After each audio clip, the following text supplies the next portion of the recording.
ಅಲ್ಲಿ ವಿಚಿತ್ರಗಳು ಸಂಭವಿಸುತ್ತವೆ. ಅದು ದೈವಿ ಪವಾಡವೋ ಅಥವಾ ಭೂತದ ಉಪಟಳವೋ ಗೊತ್ತಿಲ್ಲ. ಇದ್ದಕ್ಕಿದ್ದಂತೆ ಮಚ್ಚು ದೊಣ್ಣೆಗಳು ನಡೆದಾಡ್ತವೆ. ನಿರ್ಜೀವ ವಸ್ತುಗಳು ಜೀವ ಪಡೆದುಕೊಳ್ತವೆ. ಇಂತಹದೊಂದು ಘಟನೆ ನಡೀತಾ ಇರೋದು ಬಂಟ್ವಾಳದ ಕೊಡ್ಮಣ್ಣಲ್ಲಿರುವ ಮನೆಯಲ್ಲಿ. ಕೂಸಪ್ಪ ಕುಲಾಲ್ ಹಾಗೂ ಮಹಾದೇವಿ ದಂಪತಿಯ ಮನೆಯಲ್ಲಿ ಇಂತಹ ಅಚ್ಚರಿಯ ವಿಷಯಗಳು ನಡೀತಾ ಇವೆ. ಕೋಳಿ ಸಾರಿನಲ್ಲಿ ಹುಳು ಪ್ರತ್ಯಕ್ಷವಾಗುತ್ತೆ. ಸೆಂಟ್ ಬಾಟಲ್ಗಳು ಗೋಡೆಗೆ ಅಪ್ಪಳಿಸುತ್ತೆ. ನೀರು ಚೆಲ್ಲತ್ತೆ. ಟಾರ್ಚ್ ಲೈಟ್ ತುಳಸಿ ಗಿಡದಲ್ಲಿ ಸ್ಥಳಾಂತರವಾಗುತ್ತೆ. ಮಗುವಿನ ಕಿವಿಯೊಲೆ ಬಾಳೆ ಮತ್ತು ಮಾವಿನ ಹಣ್ಣಿನೊಳಗೆ ಸೇರಿಕೊಳ್ಳುತ್ತೆ. ಈ ಪವಾಡದ ಬಗ್ಗೆ ಜನತೆ ಅಚ್ಚರಿಪಟ್ಟಿದ್ದು, ಈ ಕುತೂಹಲಕಾರಿ ದೃಶ್ಯವನ್ನು ನೋಡಲು ಸಾಗರೋಪಾದಿಯಲ್ಲಿ ಕೊಡ್ಮಣ್ಣ ಮನೆಗೆ ಧಾವಿಸುತ್ತಿದ್ದಾರೆ.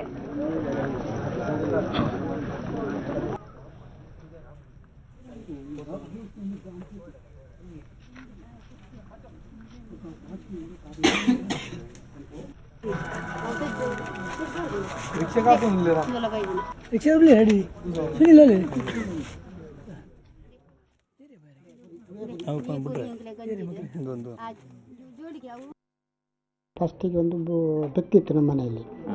ಇದು ಬಿಳಿ ಕೋಳಿ, ಅದು ಸತ್ತೋಯ್ತು. ಅದರ ಮೊದಲು ಒಂದು ಸಲ ಈ ಕೋಳಿ ಮಾಂಸದಲ್ಲೆಲ್ಲ ಹುಳ ಆಗಿದೆ. ಅದೆಲ್ಲ ನಾವೆಲ್ಲ ಇದು ಮಾಡಲಿಲ್ಲ. ಮೊನ್ನೆ ಬಾವಿ ಕೆಲಸ ಮಾಡುವಾಗ 3 kg ಕೋಳಿ ಮಾಂಸ ತಂದು ಪದಾರ್ಥ ಮಾಡಿದಾಗ ಅದರಲ್ಲಿ ಹುಳ ಎಲ್ಲ ಆಯಿತು. ಅದನ್ನು ತಿನ್ನಲಿಕ್ಕೆ ಆಗಲಿಲ್ಲ. ನಾಯಿಗೆ ಹಾಕಿದಾಗ ಅದರಲ್ಲಿ ಹುಳ ಇಲ್ಲ, ನಮಗೆ ತಿನ್ನಲಿಕ್ಕಿಲ್ಲ. ಮತ್ತು ಬಾವಿ ಕೆಲಸದವರು ಯಾರು ತಿನ್ನಲಿಲ್ಲ. ಆ ನಂತರ ನಾನು ಯಾವಾಗಲೂ ಇರುವುದಿಲ್ಲ ಮನೆಯಲ್ಲಿ, ನಾನು ಕೆಲಸಕ್ಕೆ ಹೋಗ್ತೇನೆ. ಆನಂತರ ಅನ್ನ ಮಾಡಿದರೂ ಹುಳ, ಯಾವ ಪದಾರ್ಥ ಮಾಡಿದ್ರು, ಬಸಳೆ ಪದಾರ್ಥ ಮಾಡಿದರೂ ಹುಳ, ಹೀಗೆ ಇತ್ತು. ಕಡೆಗೆ ಒಂದು ದಿವಸ ಅವರಿರುವಾಗ, ನಾನು ಹೆಂಡತಿ ಮತ್ತು ಮಗ ಇರುವಾಗ, ಮಣ್ಣು ತುಳಸಿಕಟ್ಟೆಯಿಂದ ಇಲ್ಲಿಗೆ ತರುವ ಮೊದಲು ಒಂದು ಹಲಗೆ ಬಂತಂತೆ. ಹಲಗೆ ಮತ್ತೊಂದು ಕೋಲು ಎಷ್ಟುದ್ದದ್ದು, ಅದು ಬಂದು ಹಲಗೆ ಮೇಲೆ ಕೋಲು ನಿಂತಿತ್ತು. ನಿಂತ ತಕ್ಷಣ ಅಲ್ಲಿಂದ ಮಣ್ಣು ತಂದು ಇಲ್ಲಿ ಹಾಕುವುದು. ಇವರಿಗೆ ಕಾಣ್ತದೆ, ಮನುಷ್ಯ ಕಾಣೋದಿಲ್ಲ, ಮಣ್ಣು ಬೀಳ್ತದೆ. ಎಲ್ಲ ಕೋಲು ಗೀಲೆಲ್ಲ ಇಟ್ಟಾಯಿತು. ಇದು ಮಾಡಿದ ಎಂಥದ್ದು, ಒಳಗೆ ಇದ್ದ ಕಬ್ಬಿಣ ಸಾಮಾನೆಲ್ಲ ತಂದು ಇಲ್ಲೆಲ್ಲ ನೆಟ್ಟಗೆ ಭೂತಕ್ಕಿಟ್ಟಾಗೆ ಎಲ್ಲ ಇಟ್ಟಾಗಿದೆ. ಮನೆಯಲ್ಲಿ ಕೂರ್ಲಿಕ್ಕೆ ಆಗುದಿಲ್ಲ, ನಮಗೆ ತುಂಬ ಎದುರಿದೆ, ಒಮ್ಮೆ ಬಂದು ನೋಡಿ ಅಂತ ಹೇಳಿದರು. ನಾನೇನೋ ಅಷ್ಟು ಸೀರಿಯಸ್ನೆಸ್ ಇದು ಮಾಡಲಿಲ್ಲ. ನೀವು ಹೋಗಿ ಮತ್ತೆ ಬರ್ತೇನೆ ಅಂತ ಹೇಳಿದೆ. ಅವರು ಹೋಗುದಿಲ್ಲ, ಮತ್ತೆ 10 ಗಂಟೆ ಬರ್ತೇನೆ ನೀವು ಹೋಗಿ ಅಂತ ಹೇಳಿದೆ. ಹೋಗಲಿಲ್ಲ ಇವರು, ತುಂಬ ಎದುರಿದ್ರು. ಆನಂತರ ನಾನು ಏನೋ ವಿಶೇಷ ಇರಬೇಕಂತೇಳಿ ಬಂದು ನೋಡುವಾಗ ಈ ರೀತಿ ಸಾಲಾಗೆಲ್ಲ ಇದಿತ್ತು. ನಾನು ಮೊಬೈಲ್ನಲ್ಲಿ ಅದರ ಭಾವಚಿತ್ರ ತೆಗೆದಿದ್ದೆ. ಎಲ್ಲ ಸಾಲಾಗಿ ಈ ದೈವದ ಇದರಲ್ಲಿ ಮಂಚವನಲ್ಲಿ ಹೇಗೆ ಇರ್ತಾರೆ ಅದೇ ರೀತಿ ಎಲ್ಲ ಇಟ್ಟಿತ್ತು. ಅದು ನಾನು ಎಲ್ಲ ನೋಡಿದೆ, ಒಳಗೆಲ್ಲ ಹೋಯ್ದೆ, ಎಲ್ಲ ವಿಚಾರಿಸುವಾಗ ಬಂದು ಇದು ಮಾಡುವಾಗ ಎಲ್ಲಿ ಒಂದು ಸೆಂಟಿನ ಬಾಟ್ಲಿ ಇತ್ತು. ಸೆಂಟ್ನ ಬಾಟ್ಲಿ ನನ್ನ ಕೆನ್ನ ಎದುರಿನಲ್ಲಿ ಮೇಲೆ ನೆಗೆದು ಇದು ಗೋಡೆಗೆ ಎಲ್ಲದು ಬಿಸಾಡುವ ರೀತಿಯಲ್ಲಿ ಗೋಡೆಗೆ ಬಿತ್ತು. ಆನಂತರ ಅದು ಈ ರೂಮಿಗೆ ಬಿತ್ತು. ಅದನ್ನು ತಂದು ಅಲ್ಲಿಯೇ ಇಟ್ಟಿದ್ದೇನೆ. ಅಲ್ಲಿ ಇಟ್ಟು ಈ ಬಗ್ಗೆ ಮಾತನಾಡೋದಕ್ಕೆ ನಮ್ಮ ಜೊತೆ ಈಗ ಸ್ಥಳೀಯರಾಗಿರುವಂತಹ ದಾಮೋದರ್ ಅವರು ದೂರವಾಣಿ ಸಂಪರ್ಕದಲ್ಲಿದ್ದಾರೆ. ದಾಮೋದರ್ ಅವರೇ, ಇಂತಹ ವಿಚಿತ್ರ ಘಟನೆಗಳು ಎಷ್ಟು ದಿನದಿಂದ ನಡೀತಾ ಇದೆ? ಒಂದು 7-8 ದಿವಸಗಳಿಂದ ಅಲ್ಲಿ ನಡೀತಾ ಇದೆ ಅಂತೆ ಮೇಡಮ್. ಮೊದಲಿಗೆ ಅಲ್ಲಿ ಎಂತ ಕೋಳಿ ಪದಾರ್ಥ ಮಾಡುವಾಗ ಆ ಕೋಳಿ ಪದಾರ್ಥದಲ್ಲಿ ಹುಳ ಎಲ್ಲ ಕಾಣಿತ್ತು ಅವರಿಗೆ. ಆನಂತರ ಊಟ ಮಾಡುವಾಗ ಊಟದ ಅನ್ನದಲ್ಲಿ ಹುಳ ಎಲ್ಲ ಕಾಣಸಿಗುವುದು. ಈ ರೀತಿ ಒಂದು 3-4 ದಿವಸ ಆಯ್ತು. ಮತ್ತೆ ಮೊನ್ನೆ 25ನೇ ತಾರೀಕಿನಿಂದ ಅವರ ಮನೆಯಲ್ಲಿ ಎದುರಿನ ಚಾವಡಿಗೆ ಬೇರೆ ಬೇರೆ ಸಾಮಾನುಗಳನ್ನು ತಂದು ಈ ಭೂತದ ಮಂಚನಲ್ಲಿ ಇಡ್ತಾರಲ್ಲ, ಅದೇ ರೀತಿ ಸಾಮಾನುಗಳನ್ನು ಇಡುವುದು. ಈ ರೀತಿ ಕೆಲವು ಘಟನೆಗಳೆಲ್ಲ ಆಗ್ತಾ ಇದೆ. ಮತ್ತೆ ನಮ್ಗೆ ನಿನ್ನೆಲ್ಲ ಮೊನ್ನೆ 26ನೇ ತಾರೀಕಿಗೆ ಬೆಳಿಗ್ಗೆ ನಮ್ಗೆ ತಿಳಿಸಿದ್ರು.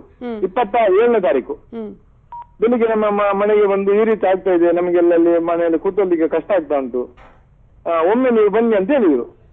ನಾವು ಅವ್ರು ಹೇಳುವಾಗ ಅದನ್ನ ಸರಿಯಾಗಿ ನಂಬಲಿಲ್ಲ. ನೀವು ಮತ್ತೆ ನಾವು ಬರ್ತೇವೆ ಅಂತ ಹೇಳಿದೆ. ಆದ್ರೂ ಹೇಳಿ ಆದ್ರೂ ಅವರು ಕೇಳಲಿಲ್ಲ. ಒತ್ತಾಯ ಮಾಡಿ ಅಂತ ಏನೋ ಆಗಿರ್ಬೇಕಂತೇಳಿ ಹೋದೆವು. ಹೋಗುವಾಗ ಈ ರೀತಿಯ ಘಟನೆಗಳನ್ನ ವಿವರಿಸಿದ್ರು. ನೋಡುವಾಗೆಲ್ಲ ಇದೆ, ಅದನ್ನ ನಾವು ಮೊಬೈಲ್ ನಲ್ಲಿ ಎಲ್ಲ ಫೋಟೋವನ್ನು ತೆಗೆದಿದ್ದೇವೆ.